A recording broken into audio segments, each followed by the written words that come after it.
안녕하세요. 서의석 원장입니다. 안녕하세요. 실장 김사율입니다. 네, 오늘은 밑트임에 대해서 좀 알아보도록 하겠습니다. 밑트임에 대해서 여러 번 수술하고 재발하는 경우가 많고, 저희 김사율 실장도 몇 번 하셨다고 그러시더라고요. 그래서 본인이 수술하기 전에 거기에 대해서 좀 자세하게 궁금한 것들에 대해서 질문을 좀 받도록 하겠습니다. 네, 먼저 저는 세 차례 정도 밑트임이라고 하죠. 결막절개로 하는 수술을 받았는데 보통 6개월에서 1년 아니면 밑트임 한 곳이 다시 올라오는 재발 경험을 항상 했어요. 세 번 다. 근데 하지만 원장님께서 하시는 눈꼬리 내리기 수술은 재발 가능성이 있나요? 제가 하는 수술 방법은 재발 가능성이 없습니다. 원장님께서 재발하지 않는 수술이라고 대답을 해주셨는데 수술 네. 방법에 대해서 궁금합니다. 수술은 어떤 방법으로 하나요? 네, 도식을 좀 보도록 하겠습니다. 보시다시피 눈의 해부학적 구조를 굉장히 잘 알고 있어야 됩니다. 바깥쪽에. 그래야지 이거를 어디를 풀고 어디를 풀지 않을까를 따지게 되는데요. 여기 보면 자세하게 나와 있지 않지만 이렇게 단단한 인대들이 좀 있습니다. 그 인대를 다 끊어야 되고요. 첫 번째. 두 번째는 이 꼬리 자체를 쭉 내려야 됩니다. 지금 밑팀을 하는 경우 우리 김서현 실장도 한 게 이걸 내리지를 않고 이 부분만 내리게 된 거죠. 그러니까 여러 가지 부작용이 생기는 거죠. 그래서 외양각 성형술이라고 합니다. 사실은 밑트임이든 뒤트임이든 다 외양각 성형술의 중에 하나인데 그냥 그거를 성형외과 의사들이 여러 가지 이름으로 부르는 것 뿐이에요. 예. 근데 그 외양각 성형술을 응용해서 밑트임이든 뒤트임처럼 응용을 하고 있기 때문에 뭐 재발할 가능성은 없다고 보셔도 됩니다. 그럼 제가 지금까지 해왔던 결막으로 절개 밑트임을 수술할 때 속눈썹 찔림 때문에 항상 제가 불편함을 많이 호소했어요. 네. 그러거나 혹은 속눈썹을 뽑거나 다시 밑트임을 풀리기도 했는데 원장님께서 설명해 주신 수술을 할 경우에는 속눈썹 찔림에는 해당 사항이 없나요? 예, 해당 사항이 없죠. 속눈썹 찔리는 경우에 대해서 좀 보도록 하겠습니다. 여기서 보면 이게 어느 병원의 블로그에 잘 됐다고 나온 사진입니다. 근데 보면 이 부분 자세히 보시면 속눈썹이 찔리게 되겠죠. 그러니까 결막을 통해서 이 밑에 부분에 단단한 캡슐라 팔페브랄 파샤라는 것이 있습니다. 그거를 결막을 통해서 그냥 어거지를 좀 걸어주죠. 그렇게 되면은 지금처럼 이렇게 속눈썹이 찔리게 됩니다. 그러니까 이걸 자꾸 뽑아야 되는 상황이죠. 이거 부작용 중에 하나죠. 이런 문제를 아마 말씀하시는 것 같은데 제가 하는 수술하고는 전혀 관계가 없이 지낼 수 있습니다. 네, 원장님 제가 계속 언급했던 이 밑트임 수술을 3번이나 했는데 이 수술이 그 파샤? 근막이라는 네. 조직을 걸어 올려서 네. 한 수술인데 다시 올라가서 재수술을 할 경우에는 이 근막이 흐물흐물해져서 힘이 네. 없어지면서 네. 재수술을 해도 효과가 없어진다는데 정말 이 말이 맞는 건가요? 그렇지는 않습니다. 그 캡슐라 팔페브라 파샤라는 게 어느 한 곳에 있는 단단한 조직이 아니고 눈 밑에 전체적으로 퍼져 있는 조직이에요. 그래서 그거는 근막은 아니고 거기에 눈 밑에 있는 다른 조직을 얘기를 하는 건데 그 부분도 있고 타자 스트랩이라고 또 단단하게 붙어 있는 부분도 있어요. 근데 타자 스트랩이라는 부분은 단독된 구조물이기 때문에 그걸 자르게 되면 그걸 다시 사용을 할 수가 없죠. 근데 그거를 자르거나 그러진 않아요. 김서율 실장님이 받은 수술이나 보통 그쪽으로 통해서 하는 분들은 그거 못 건드려요. 거기까지 굉장히 깊기 때문에. 그래서 그거를 사실은 그쪽을 여러 번 수술했더라도 또 흉터 조직으로 돼 있고 그게 또 단단하게 되고 그러기 때문에 여러 번 수술하더라도 거기가 흐물흐물해지거나 그 조직이 없어지거나 하지는 않습니다. 네, 밑트임을 할 때 눈 끝쪽의 눈꼬리 부분, 눈매 쪽이라고 하죠. 끝쪽 라인을 내릴 수가 없어서 일명 메롱눈이라고 하죠. 그런 네. 결과를 결과를 얻게 되는데 이런 부분에는 전혀 걱정을 제가 안 해도 될까요? 네, 그 메롱눈이라고 하는 게 뭐냐면 가루샤 있죠. 일본 인형 중에 여기 이렇게 내려온 눈들이 있어요. 근데 그게 웃긴 게 뭐냐면 한동안 그런 눈매가 유행한 적이 있습니다. 그래서 중학생, 고등학생들 사이에 그렇게 수술하는 거를 예쁘다고 생각하는 것 같아요. 근데 그거는 굉장히 안 좋은 방법입니다. 그거는 그렇게 수술하시면 절대로 안 되고, 자, 메롱눈이 어떤 눈인가에 대해서 좀 보도록 하겠습니다. 이런 경우가 메롱눈이죠. 그러니까 사실은 이 꼬리가 이렇게 내려와야죠. 그죠? 이 꼬리가 내려와야 됩니다. 근데 그게 아니고 이 꼬리는 그대로 있고요. 이 부분이 내려온 겁니다.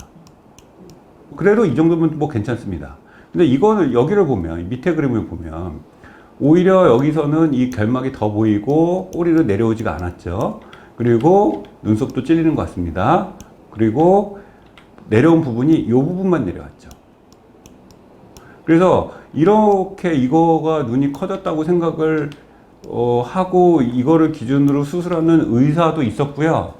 그리고 아직도 요즘에는 그래도 많이 줄어들었습니다. 아직도 어린 친구들 중에 저런 눈이 좀 예쁘다고 생각을 하시는 분들이 계세요. 저런 눈을 화장하면. 근데 저거는 기형아에서 저런 경우가 나타나는 경우가 많습니다. 그러니까 저런 눈은 이제 가질 생각을 하시면 안 되죠. 의사도 저게 아닌 건 아니다고 얘기를 해야 됩니다. 네, 밑트임을 하는 분들은 거의 보통 뒤트임을 같이 하게 되는데요. 뒤트임 부분이 디귿자로 모양이 된 부분도 어느 정도 교정이 된다고 할 수가 있다고 얘기를 하셨는데, 이 교정을 하면서 눈꼬리 내리기를 할 때 오히려 더 눈이 더 작아지는 부분이 생길 것 같은데 아닌가요?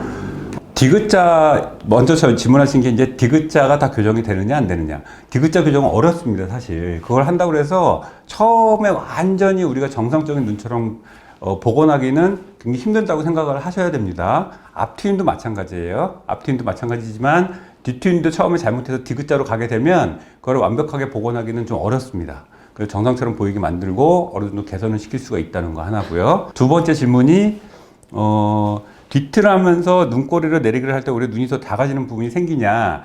실제로 디귿자 구조일 때 제가 그 사진을 좀 보면서 말씀을 드리겠습니다. 자, 이분을 보면 여기가 붙었죠. 붙었습니다. 그래서 디귿자가 되어버렸습니다. 이분이 만약에 뒤로 틀 수 있는 공간이 만약 여기까지다라면 여기가 아니고요. 여기까지 뒤로 틀 수 있는 다 튼 거죠. 여기까지 다 튼 겁니다. 다 텄는데 그냥 이렇게 디귿자가 돼버린 거죠.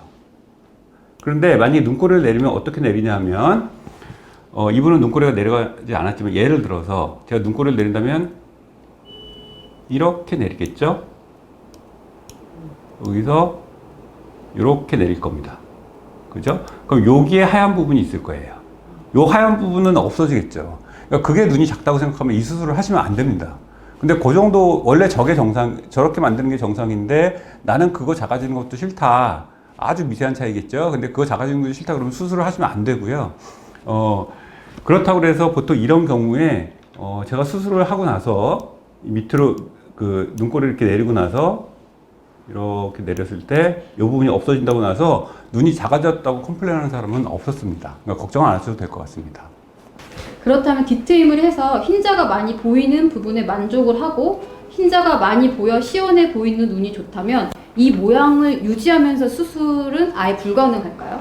모양을 유지하면서 수술할 수 있습니다. 근데 그게 바람직하지는 않죠. 뒤가 이렇게 디귿자로 되어 있는 경우는 굉장히 많이 요즘에 보거든요. 근데 그걸 좀 어느 정도의 각도가 있어야 되는데 그렇게 되게 되면은 뭔가가 지금 수술이 잘못됐다는 느낌을 받기 때문에 바람직한 방법은 아니라고 생각을 합니다. 근데 그 모양을 정말 유지하기를 진짜 원한다. 그대로 할 수 있습니다. 뒤를 틀 공간만 있다면 그 모양을 유지하면서 갈 수도 있습니다. 네. 원장님, 저는 흰자가 다 보이고 뾰족한 모양을 포기하고 디귿자 모양을 유지를 하고 눈꼬리만 내리고 정면에서 봤을 때 눈꼬리가 올라가서 사나워 보이는 인상과 과거의 뒤트임을 해서 가로 길이가 길어 보이는 정면 효과와 45도에서 봤을 때 흰자가 많이 보이는 결과를 유지를 할 수 있을까요? 그리고 눈끝 쪽에 흉터가 많이 남는지 궁금해요. 자, 질문 내용이 너무 많아서 제가 내용을 보면서 얘기를 하겠습니다. 자, 저같이 흰자위가 다 보이고 뾰족한 모양을 포기한다고 했을 때 디귿자 모양을 유지하고 눈꼬리만 내린다면, 그죠? 정면에서 봤을 때 눈꼬리가 올라가 사나워 보이는 인상과 이거는 교정할 수 있습니다. 정면에서 보일 때 눈꼬리가 올라가서 사나워 보이는 인상은 교정할 수가 있습니다. 다만 이건 알고 계셔야 돼요. 그 눈꼬리를 내리는 수술은 어느 한계가 있는 수술입니다. 그게 왜 한계가 있냐면 눈꼬리는 여기 뼈막에 붙어 있어요. 눈꼬리 뼈막에 붙어 있는데 그 꼬리 자체를 내리게 되죠. 그래서 고정은 이 뼈막에다 하게 됩니다. 그게 단단한 조직이죠. 이렇게 곡선이 있어요. 근데 내가 눈꼬리를 많이 내리겠다고 이 곡선을 밑에 내리게 되면 앞쪽으로 뻗으니까 눈이 붕 떠버리게 됩니다. 그쪽으로 눈물이 많이 고여요. 그래서 이거는 내릴 수 있는 한계까지 내려들어도 약간의 경사를 가질 수밖에 없습니다. 네. 그래서 이거를 무리하게 억지로 내려가지고 억지로 뭐 고정한다고 돼서 무한정 내릴 수 있느냐, 그런 수술은 아니라는 것을 반드시 알고 계셔야 됩니다. 그리고 두 번째는 과거 뒤트임을 해서 가로 길이가 길어 보이는 정면 효과와 45도에 봤을 때 흰자가 많이 보이는 효과의 결과를 유지할 수 있는지요? 뒷팀은 이렇게 길어지는 효과는 적어요. 왜냐하면 눈이 우리가 이렇게 생기지 않았죠? 안구를 따라서 이렇게 뒤로 가지 않습니까? 그러니까 정면에서 봤을 때는 정말로 뒤쪽으로 가서 커진다고 봐야 되기 때문에 수술했을 때 앞트임은 이 효과가 크지만 뒷트임은 이렇게 터지는 거니까 이렇게 가는 효과는 적다고 생각을 하셔야 됩니다. 다만 45도에서 봤을 때는 굉장히 효과가 좋죠. 45도에서 봤을 때는 여기서 봤을 때 이렇게 이 곡선을 따라서 따라가니까 좋은 효과를 볼 수가 있고 흰자위도 더 많이 보이는 효과를 유지할 수 있습니다. 거기에 대해서 충분히 이해를 하셨죠? 그리고 눈 끝에 흉터가 많이 남는지 궁금합니다. 이거는 잘 봉합을 해야 됩니다. 봉합도 아주 가는 실로 잘 해야 되고요. 그 다음에 봉합을 뽑는 기간도 조금 달라야 되고요. 수술 방법에 따라서 조금 차이가 있겠죠. 어떤 분들은 거기서 피부를 절제하는 분들도 계시고요. 저는 피부 절제를 안 합니다. 그쪽에 절제할 이유는 별로 없다고 생각을 하고, 피부를 만약에 절제하게 됐을 경우는 그런 건 아니지만 흉이 많이 보일 가능성이 있어요. 그래서 그건 어떤 수술을 했느냐에 따라서 좀 차이가 있다고 생각을 하셔야 될 것 같습니다. 네, 원장님, 저는 여기서 질문이 다 끝났는데 네. 저같이 지식이 없어서 네. 이렇게 무작정 뒷밑트임을 하시는 분들한테 이제 위한 질문인데요. 뒷트임의 부작용을 자세하게 한번 알려주세요. 자, 요즘에 뒷트임하고서 부작용이 상당히 많습니다. 근데 그게 아주 자세하게 보면 뭐 티가 나지 않을 정도면 괜찮은데 그게 딱 보더라도 티가 난다면은 이제 재수술을 고려해야겠죠. 그래서 뒷팀의 부작용에 대해서 오늘 어떤 것들이 있는지 좀 사진을 보도록 하겠습니다. 자, 첫 번째, 뒷팀, 밑팀을 했을 때 가장 부작용이 많은 게 이렇게 들러붙는 겁니다. 이건 수술 방법에 따른 차이죠. 이 수술 방법은 위쪽에 이렇게 결막을 잘라가지고 이렇게 돌리는 방법입니다. 그래서 이렇게 붙는 경우가 굉장히 많아요. 디귿자로 가는 경우가 많고요. 그 다음에 아까 얘기했듯이 잘못했을 때 이렇게 그 눈썹에 찔리는 경우, 이쪽 부분만 내려오는 경우도 있죠. 그리고 여기서 보면은 이쪽 결막이 노출되는 경우도 있습니다. 이거는 눈꼬리 자체로 내리지도 않고 그 정도 이렇게 했는데 여기가 떠버리면 안 되는 거거든요. 여기 떠버리면 안 되는 수술입니다. 마찬가지입니다. 이거는 메롱눈, 가루샤눈, 뭐 하여튼 이런 것들이 있고요. 또 하나는 여기 자세히 보시면 여기에 이런 점막이 보이죠. 여기 이런 점막이 보이는 거는 더 넘어서 안 되는 선까지 넘어섰기 때문에 이런 겁니다. 다음 사진에 또 있는데요. 그때 보도록 하겠습니다. 마찬가지 수술입니다. 이렇게 된 게 좋은 건 아니죠. 아주 극단적인 이런 모양으로 만드는 거는 좋지가 않습니다. 이것도 뭐 거의 기형아 수준이죠. 기형아 교과서에 나옵니다. 성형외과에서들이 기형도 많이 다루니까. 이분 막 울고 계신데요. 잘 보면은 여기 보면은 이렇게 눈이 떠져 버렸습니다. 이게 뭐냐면 고정이 이 눈에 그레이 라인이라고 그러는데 이 밑에 이 선이 눈 안구를 따라서 가야 되는데 안구를 따라가지 않고 그냥 뼈에다 그냥 바로 고정이 돼 버린 거예요. 그렇게 되면은 이런 문제가 생기는 거죠. 눈이 이제 떠버리죠. 이분은 눈물을 흘려도 이쪽에 눈물이 많이 보이게 됩니다. 그래서 이런 거는 만들면 안 되겠고요. 자, 이분은 저한테 수술하지 말라고 그랬던 분인데 어디 수술을 하고 오셨어요. 이분은 뒤로 갈 공간이 하나도 없어요. 예를 들어서 뼈가 여기 있는데 거기서 갈 공간이 없겠죠. 갈 공간이 없고 이분은 뭐 하더라도 큰 효과를 볼 수 없는 눈이라 제가 하지 말라고 그랬는데 어디서 자기네가 6, 7mm를 틀 수 있다고 그랬다고 합니다. 그래서 6, 7mm를 트고 오셨는데 여기가 이렇게 돼 버렸어요. 이렇게 해서 6, 7mm 튼 거는 별 의미가 없죠. 그냥 뼈를 넘어가지고 이 빨갛게 보이는 부분 6, 7mm 튼 거는 아주 이렇게 좀 잘못된 방법이죠. 부작용 중에 하나입니다. 근데 또 저거를 이렇게 해서 눈이 그래도 자기가 커졌다고 그래서 나는 이 큰 거를 또 포기를 못하는 분들이 계세요. 근데 그거는 아까 김서율 실장이 얘기한 것처럼 크기는 유지하면서 저거는 줄이고 싶다 이렇게 얘기하시는 분이 있는데 그거는 좀 반대입니다. 네, 그거는 포기할 거는 포기하셔야 됩니다. 오늘은 그 뒷팀, 밑팀 수술에 대해서 좀 알아봤고 부작용에 대해서도 자세히 알아봤습니다. 그리고 우리 김서율 실장 눈을 오늘 수술할 겁니다. 수술할 건데 그 수술 전에 잘 사진을 찍어놨고 그 다음에 수술 후에 어떤 결과인지를 좀 보도록 하겠습니다. 밑팀을 하면 반드시 뒷팀을 해야 되느냐? 대개 밑팀을 하게 되면 뒤로 트게 됩니다. 틀 수밖에 없어요. 그럼 구조상 내가 그것만 유지하고 눈꼬리만 내리겠다? 그렇게 할 수도 있는데 그렇게 되더라도 약간은 뒤로 가게 됩니다. 정말 수치로 보면. 근데 만약에 내가 그렇게 안 하겠다 그러면 실제 수치는 조금 늘어날지 몰라도 겉으로는 거의 티 안 나게는 갈 수 있습니다만 대개 밑트임을 하게 되면 뒤도 같이 터지게 된다. 그렇게 이해를 하시면 될 것 같습니다. 제일 중요한 거는 밑트임이든 뒤트임 수술이든 어느 한계가 있는 수술이다.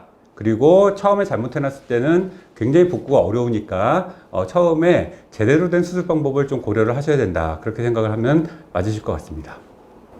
김선희 시장님 더 궁금한 거 있으신가요? 아니요, 예쁘게만 해주셨으면 좋겠습니다. 네. 오늘 수면 마취 하실 거죠? 아픈 거 그럼요. 싫으시죠? 네. 네, 알겠습니다. 그러면 그렇죠. 우리 수술 실장도 한 말씀 하시죠. 오늘 수술의 각오에 대해서 한 말씀 하시겠습니다. 열심히 도와드리겠습니다. 네.